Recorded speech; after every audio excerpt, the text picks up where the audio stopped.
I'm Christina, 25 years old, and I mainly keep to myself. My brother in particular may believe that I don't have a job and go to school because I don't talk about it much with him. How did I get to be this way? It all began in middle school when I began to doubt my ability to trust people. It was largely because I felt unheard, but there was more than one contributing factor. I suppose my constant fascination with machinery made me uninteresting to others. My enjoyment of tinkering with computers and my aptitude for it came in handy at home. But because I was spending more time on computers than with friends, my school grades suffered, and my parents became concerned. My parents began reprimanding me after I graduated from primary school, saying things like, "Stop spending so much time with those machines." My parents' constant reprimands during middle school made me feel like I shouldn't follow my interests. I would therefore shut off communication with the outside world and hide in my room whenever I had spare time from school to avoid my parents. People began to perceive me as weird or dangerous as a result, and I began to feel alone even at school. My brother Keith was the only one who cheered me on. He was always able to lift my spirits and give me motivation. I completed my education with his assistance, but I did not go high school. I worked from home instead, doing computer jobs. When I was 16, I worked a part-time job and used the money I made to buy obsolete computers that I disassembled and rebuilt from the ground up. Upon turning my pastime into a business, I was manufacturing and selling computers by the age of 20. I soon launched my own company and gained a lot of notoriety, selling reasonably priced PCs. I started making a good living by the time I was 25, and even started giving my parents a monthly contribution of $2,500. My parents didn't comprehend my employment, even though I tried to explain it to them. They disagreed with what I did as long as I could support myself. After a few arguments, this meant I could live my life as I chose and that they would no longer interfere. But my brother no longer thought highly of me. He was formerly one of my allies, but he started behaving cruelly against me. We're not on good terms now that we've had additional arguments. After he got married, things became worse. He seemed to be influenced against me by his wife, who didn't like me from the beginning.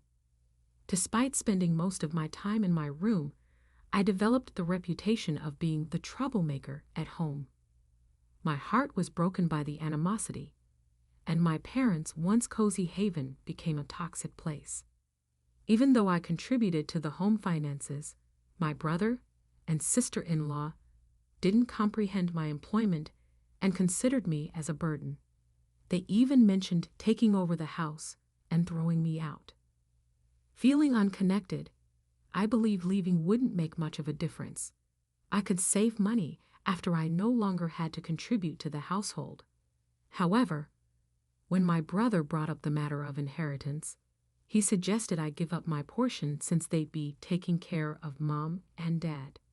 The truth was, our parents' financial comfort was owing to me financing their living expenditures. Despite feeling like leaving was the best option, I asked him one final time, "Are you really okay with me leaving?" He just laughed and added, "We'd be happy if you left already." It became evident how little he understood. I felt sad for him and his wife, which made me even more eager to leave. A few days later, my brother and sister-in-law were unrelenting in their efforts to get me out. They convinced my mom to quit cooking for me and even told me to do my own laundry. But these were all things I'd have to do if I lived alone anyhow. I wasn't going to just sit back and let them take my spot away from me without a struggle. Sure, I wasn't thrilled about it, but I wasn't about to accept it either. After all, I'm good with machines, something my brother seemed to forget. He didn't realize the power I had with a computer at my disposal. I wasn't the kind to follow directions silently and get out. My brother's marriage, with me as the recluse sister, was my parents' sole shot at having a grandchild. They were so focused on it, they didn't realize how bad it was for me to go. So I decided to set up a little surprise for them, a trap that would come into action as soon as I left the house. After finding a new place to live and completing all the necessary procedures, I was ready to leave. Just before I departed, I left a farewell message for my parents and brother. I've been supporting the family, and you've forgotten all the good I've done. I hope you realize who the real burden on our family wealth is. My parents seemed surprised for a moment, but they trusted my brother would figure things out. They all brushed off my words as bitterness, not taking me seriously. For now, I believed it was best to leave things this way, so I left. I took a significant amount of equipment from my family home and bought additional items, furniture, and appliances for my new place. I set it up just the way I wanted, decorating it with my favorite style and creating a cozy atmosphere. It turned out to be a perfect environment for work, and surprisingly, living alone wasn't as intimidating as I thought it would be. In fact, I wished I had made the move sooner. The neighborhood was friendly, and life was comfortable. While enjoying my newfound independence, I wondered how things were going at my family home, especially since they had lost my financial support. Then, out of the blue, my mother called, "Hey, Christina, did you do something to our machines?" "What do you mean?" I replied. "There's something wrong with the computers and electronics," she said. "I have no idea about that," I responded. "I used to help out for free because we're family. But since you treated me poorly and kicked me out, even though you're my parents, you'll have to pay the regular price." "What? That's pretty greedy. We're your parents. Can't you give us a discount?" they asked. "Well, I prefer giving discounts to my friends. Unlike you, they treat me well," I countered. "Fine, you're so cheap," they grumbled. Internally, I sighed with relief that another trap hadn't been triggered and dealt with the situation calmly. My mother didn't appreciate my response and abruptly hung up, later sending a spiteful email implying that people like me lose friends. It made me question who was really acting mature. Frankly, it seemed self-centered, if not downright selfish. As for what I did to the family computer, I simply restored all the adjustments I had previously made for free back to their original settings. To someone unfamiliar, it might seem like the computer malfunctioned on its own. When I suggested they contact the company for repairs, they got upset, but I expected that. So I let it go. 6 months after leaving home, my father called me. "I hate to ask, but can you lend me some money?" he said. "What do you mean? Lend you money?" I responded. "Your brother and his wife have been spending recklessly. They think we're rich and keep asking for money to buy this or go there," he explained. "I have no idea about any of this. Why do you always come to me with everything? I've heard of daughters who live alone sending money home, but parents asking their children for money? Shouldn't it be the other way around?" I questioned, feeling frustrated. "It's not that simple," he replied. "Even $500 would help. I'm not giving you anything, and I won't lend you money either. I have no intention of financially supporting you anymore," I firmly stated. "Of course, I'll work on your machines if you pay for my services," I added calmly. "You've really become stingy," they retorted. "I guess Mom was right about you." They complained about my unemployed years, but I didn't let it bother me and ended the call. A few days later, my brother, sounding desperate, called me. When I asked why they kept contacting me, he asked, "Do you know why our family was wealthy?" It seemed like he suspected their financial situation had worsened since I moved out. But it was too late. My current home was my sanctuary, and I had no intention of leaving it again. Could it be that our family's wealth came from the $2,500 I had been contributing each month?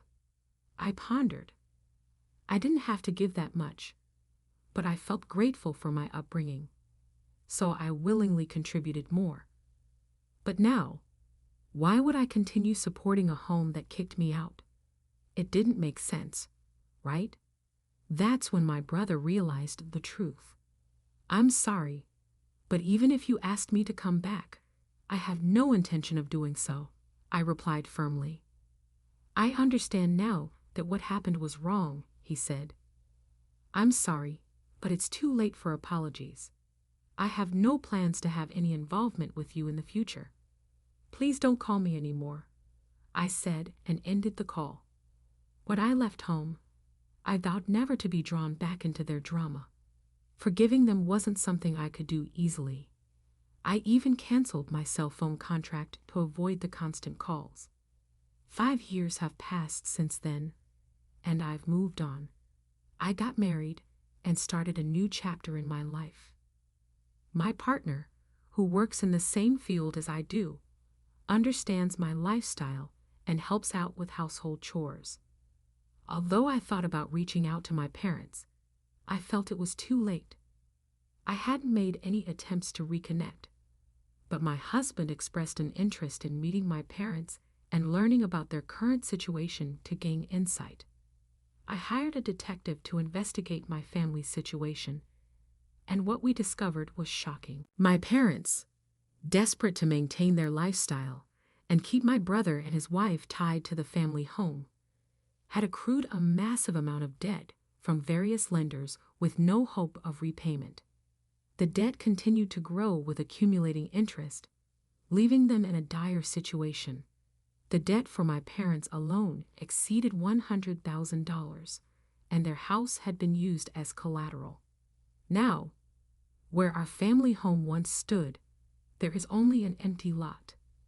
Although I felt a twinge of sadness due to my sentimental attachment to our family home, I couldn't help but think that my parents were facing the consequences of their actions.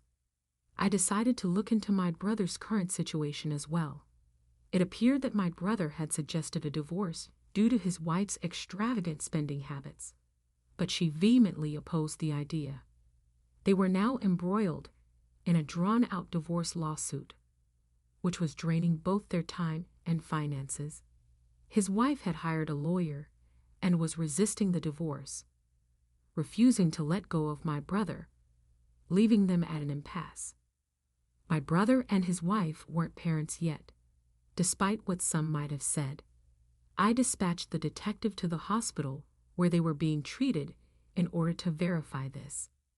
As it turned out, my brother was almost completely incapable of generating sperm, which made the likelihood of a spontaneous conception extremely low. My brother and his wife had not produced the grandchildren my parents had hoped for, so they were dissatisfied. Their cohabitation ended, and the family home had to be sold to settle the debt, showing the sorry status of my family. This terrible reality became obvious after only a short inquiry. It was clear that neither my husband nor I would benefit from interacting with them in this state. I now have 4 kids, a dog, and a devoted husband. We've bought a big house and are leading the kind of life my family used to imagine. If they were aware of our condition, they may try to use it, which I couldn't stomach. As soon as I learned about their issues, I went to the local office and arranged for my personal information to be accessible only through official disclosure requests. I made a conscious effort to keep my distance from them and requested my spouse not to speak with them regarding our marriage. Although he seemed dissatisfied at first, after explaining the issue, he understood and hasn't brought it up again. I hope that if things settle down with my family, a period for reconciliation will arrive, and I may rebuild a relationship with my parents and brother.